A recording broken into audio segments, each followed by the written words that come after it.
ஒரு சிறிய வீட்டில் அம்மா பன்றியுடன் 3 குட்டிப் பன்றிகள் வாழ்ந்து வந்தனர்.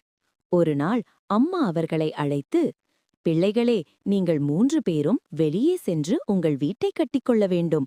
ஆனால் ஒரு விஷயம், வீடு மிகவும் உறுதியானதாக இருக்கட்டும். இல்லையெனில் பெரிய கொடிய ஓநாய் வந்து உங்களை தின்னிவிடும் என்று கூறினாள். பின்னர் அம்மா பன்றி தனது 3 குட்டிகளையும் முத்தமிட்டு கண்களில் நீர் மல்க வழி அனுப்பி வைத்தார். 3 பன்றிகளும் தங்கள் வீட்டைக் கட்டச் சென்றார்கள். முதல் சிறிய பன்றி பாதையில் செல்லும்போது புற்கள் எடுத்து செல்கிற ஒருவரைக் கண்டது. தயவு செய்து சார், எனக்கு என் வீடு கட்ட சிறிது புல் கொடுக்க முடியுமா என்று கேட்டது. அந்த மனிதர் உடனே புல் கொடுத்தார். முதல் பன்றி அதனால் ஒரு புல்லின் வீட்டை கட்டிக்கொண்டது. இரண்டாவது பன்றி வழியில் மரக்கட்டைகள் சுமந்து செல்லும் ஒருவரை சந்தித்தது. சார், என் வீடு கட்ட சில மரக்கட்டைகள் தர முடியுமா என்று கேட்டது. அவரும் உடனே சில மரக்கட்டைகளை கொடுத்தார். இரண்டாவது பன்றி மரத்தால் ஒரு வீட்டை கட்டிக் கொண்டது. மூன்றாவது பன்றி கற்கள் வைத்திருக்கும் ஒருவரை கண்டது. தயவு செய்து சார், எனக்கு என் வீடு கட்ட சில கற்கள் தர முடியுமா என்று கேட்டது.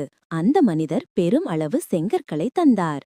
மூன்றாவது பன்றி அவற்றால் ஒரு பெரிய, மிக உறுதியான, அழகான வீட்டை கட்டியது.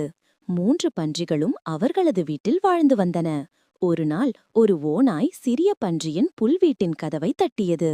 சிறிய பன்றியே, நல்ல பன்றியே, என்னை உள்ளே விடுவாயா என்றது. இல்லை இல்லை என்று பன்றி சொன்னது. அப்படியானால் நான் ஊதுவேன் ஊதுவேன், உன் வீடு பறந்தனிடும் என்றது ஓநாய். சின்ன பன்றி சொன்னது, என் வீடு பலமானது, நீ ஊதினால் ஏதுமாகாதென்றது.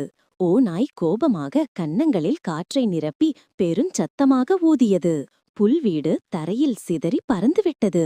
சிறிய பன்றி பயந்து பக்கத்திலிருந்த மரத்தால் செய்யப்பட்டிருந்த இரண்டாவது அண்ணன் வீட்டிற்கு போய் கதவை மூடியது.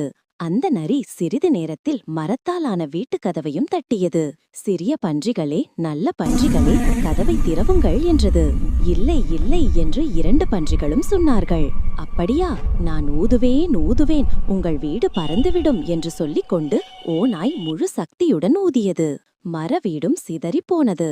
2 பன்றிகளும் பக்கத்திலிருந்த அண்ணனின் கல்வீட்டிற்கு பாய்ந்தார்கள். இங்கே நீங்கள் பாதுகாப்பாக உள்ளீர்கள் என்று அண்ணன் பன்றி சொன்னது. ஓநாய் அங்கேயும் வந்தது. கதவை தட்டி, சிறிய பன்றிகளே, கதவை திறவுங்கள் என்றது. இல்லை இல்லை என்று மூவரும் சொன்னார்கள்.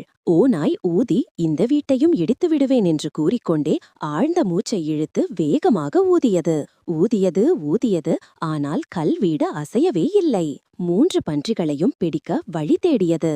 அதற்கு ஒரு வழி கிடைத்தது. அதன்படி அந்த வீட்டில் ஏறி புகை